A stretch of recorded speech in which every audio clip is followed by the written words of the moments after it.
Ya, baik, terima kasih Vika dan selamat malam saudara. Malam hari ini Dialog TVRI akan membahas mengenai ancaman dan juga teror terhadap KPK. Penyidik dan pegawai KPK disebut-sebut menerima ancaman dan juga teror di tengah bergulirnya kasus ataupun penyelidikan terhadap Komjen Budi Gunawan. Kita akan bahas terkait hal ini bersama dengan Direktur Advokasi YLBHI Bahrain yang sudah hadir bersama kami di studio. Selamat malam Bang Bahrain. Selamat malam. Ya, terima kasih sudah bergabung bersama Indonesia Malam. Ya. Bang, Anda melihat adanya ancaman ataupun teror terhadap Komisi Pemberantasan Korupsi. Seperti apa Anda melihatnya? Ya, sebenarnya kalau teror ini kan sudah berlangsung lama ya. Kalau saya ingin review ke belakang itu sebenarnya berawal dari 2010, Juni 2010 terhadap rekan kita yang dalam hal ini Tama. Nah, di situ beliau sudah mulai mengkampanyekan, sudah mulai menyampaikan bahwasannya rekening gendut itu terjadi. Adanya beberapa rekening gendut yang dilakukan oleh petinggi-petinggi Polri. Nah, dalam hal ini di bulan Juni itu langsung dia dieksekusi. Dalam arti terjadi kekerasan. Ternyata tahun 2010. Iya, 2010. Sehingga sebenarnya kalau ini terjadi lagi berarti kan memang ada oknum atau memang orang-orang yang memang nggak senang kali terhadap kondisi ini. Yang mendapatkan ancaman ataupun teror adalah Komisi Pemberantasan Korupsi atau KPK. Itu yang jadi masalahnya. Kalau lembaga negara saja sudah diteror, begitu kan? Ini kan sebenarnya darurat keamanan. Jadi kalau misalnya civil society yang berkampanye itu langsung diteror, kemudian KPK juga berkampanye, sementara itu adalah kewenangan dia dalam melakukan penyelidikan. Nah, ini kan tanda tanya besar. Siapa sebenarnya yang memanfaatkan ruang-ruang ini? Ya, bicara mengenai manfaatkan, Wakapolri mengatakan mungkin ada yang memanfaatkan situasi kisruhnya antara Polri dan KPK ini sehingga kemudian melayangkan ancaman seperti itu. Ada pihak yang sengaja memanfaatkan. Dalam kata lain, Badrodin Haiti mengatakan mungkin koruptor yang memanfaatkan situasi ini. Nah, kita sebenarnya kan ada pendeteksi dini ya. Kalau dibilang negara ini punya early warning system. Yang dalam hal ini kita punya Badan Intelijen Negara, kemudian Polri juga punya intelijen, kemudian TNI juga punya intelijen, jaksa juga punya. Nah, sebenarnya sebelum itu terjadi mereka sudah punya sikap-sikap atau tindakan-tindakan yang harusnya itu akan dilakukan. Jadi nah, kalau terjadi sekarang ini katanya ada teror segala macam, dipastikan mungkin mereka tahu kan begitu. Artinya sebenarnya. Jadi dengan kata lain, sebenarnya BIN pun tahu ada pergerakan seperti ini dan lalu membiarkan begitu. Iya, artinya kan pencegahan itu kan penting ya, karena rasa aman itu kan. Makanya saya katakan kalau masyarakat sipil pada saat ini dulunya itu sudah didapatkan teror, bahkan diperlakukan keras ya kan begitu. Konon lagi lembaga. Ini kan peran negara dalam hal ini sebenarnya penting. Apakah karena presiden pada saat ini berlarut-larut dalam proses penyelesaian ini sehingga membuka celah dan ruang, atau memang presiden pada saat ini tidak mengambil sikap cepat begitu. Iya, ada berbagai pihak yang kemudian meminta agar presiden segera turun tangan. Misalnya mantan Panglima TNI Jenderal Endriatono Sutarto yang bertemu dengan mengatakan bahwa sebaiknya agar presiden segera turun tangan. Ya, makanya kan saya katakan apakah memang ada pembangkangan atau tidak kita tidak tahu.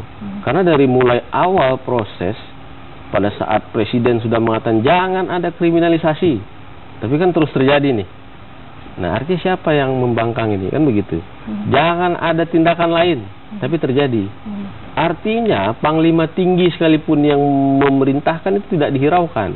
Artinya kan tanda tanya besar, ini kenapa orang-orang atau lembaga-lembaga keamanan ini kok malah tidak ikut perintah Panglima tinggi kan begitu. Ya, setelah kemudian muncul berita bahwa KPK mendapatkan ancaman ataupun teror, lalu disusul kemudian Polri juga mengatakan bahwa Polri sendiri juga menerima ancaman. Iya, justru itu yang kita pertanyakan. Kenapa Polri ya kan dalam hal ini dia sebagai pengaman dalam konteks dalam negeri justru dianggap katanya punya terjadi ancaman juga bagi mereka. Ya. No, artinya kalau Anda melihatnya bagaimana ini? Sebuah institusi yang kemudian seharusnya memberikan rasa aman kepada masyarakat, lalu mendapatkan ancaman? Kalau kondisinya Polri dalam konteks ini bisa terancam, ya kan begitu. Tetapi dalam konteks ini dia merasa terancam, nah ini kan tanda tanya. Artinya kan tugas-tugas intelijen negara ini harus berperan dalam hal ini. Polri ada, TNI ada. Artinya Presiden sebagai Panglima Tinggi itu bisa mengkoordinirkan atau menyampaikan kepada baik TNI atau Polri atau Kejaksaan itu untuk mengambil tindakan, ya kan? Tapi harus dipatuhi. Nah ini kan yang kita lihat sekarang ini kan terjadi semacam tanda kutipnya agak sedikit pembangkang lah kalau saya katakan. Itu. Dalam pengamatan YLBHI sendiri, kasus serupa ini apakah sudah pernah sebelumnya juga dialami oleh KPK? Kalau tadi Anda mengatakan ini pernah dialami oleh penggiat anti korupsi yang lain, misalnya Tama S. Langkun. Tapi apakah kasus ini juga, ataupun ancaman ini juga pernah dialami oleh KPK di masa-masa komisioner sebelumnya? Justru banyak ya. Artinya tidak hanya kekerasan, tapi ancaman fisik ataupun ancaman secara halus sering. Tapi ya memang kan komisioner itu punya komitmen yang kuat untuk memang pemberantasan korupsi. Kalau melihat yang lalu itu dengan cara kekerasan belum sampai terjadi. Tapi ancaman baik SMS atau teror itu sering. Nah apalagi kalau sering komisioner itu katakan sampai yang cara halus pun ada. Kayak mistik atau segala macam itu sering di kantor KPK itu terjadi. Nah artinya sebenarnya ruang-ruang itu sebenarnya ada. Tapi kan lagi-lagi early warning system itu yang paling penting, pencegahan. Artinya kan pasti kita tahu apa bergerak atau siapapun yang bergerak itu pasti kita tahu. Karena kita menguasai dalam sistem intelijensi dalam konteks negara sebenarnya. Tapi kalau dalam konteks ini negara tidak tahu, ini di tanda tanya besar. Artinya negara ini berbahaya dalam konteks ini. Ada juga yang meminta agar kalau memang betul ada ancaman terhadap KPK, supaya kemudian pihak-pihak yang menerima ancaman itu, entah itu penyidik ataupun pegawai KPK, agar segera melaporkannya kepada pihak kepolisian. Anda sepakat dengan itu? Ya kita sepakat, karena kan polisi punya kewenangan untuk melakukan pengamanan.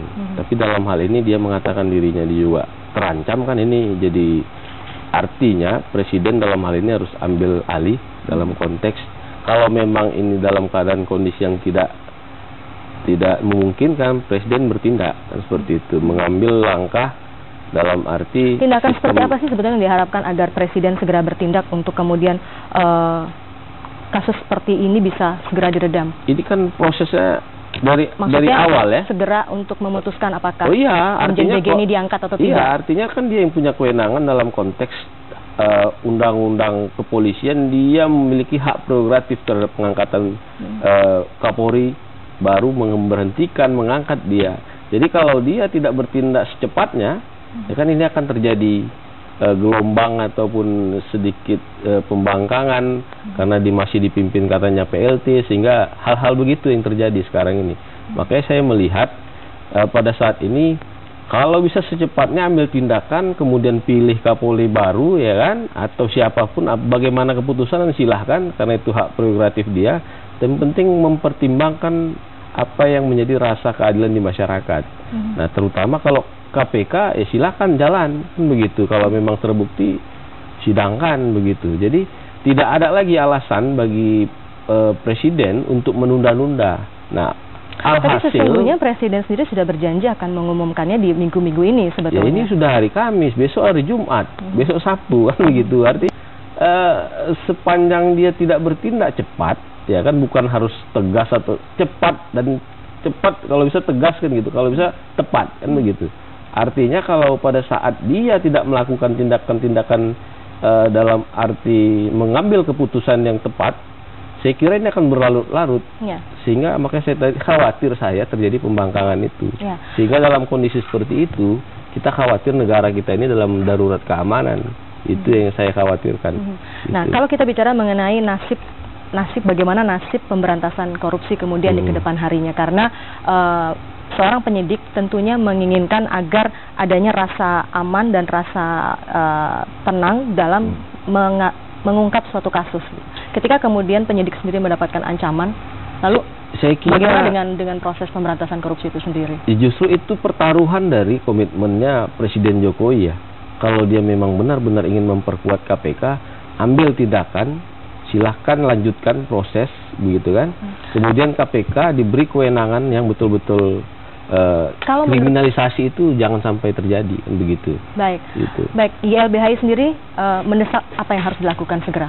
Presiden ambil tindakan, apakah mau melantik atau tidak? Kalau tidak, itu kuncinya ya? Oh ya, silahkan pilih Kapolri baru silahkan, kalau tidak silahkan dilantik. Artinya juga komitmen dia untuk pemberantasan korupsi itu kan dipertaruhkan. Sebetulnya Presiden juga tidak tinggal diam, tapi Presiden mengatakan bahwa segera tangkap kalau memang ada pelaku ancaman itu. Oh iya, artinya kan sebenarnya kan nggak perlu disampaikan itu.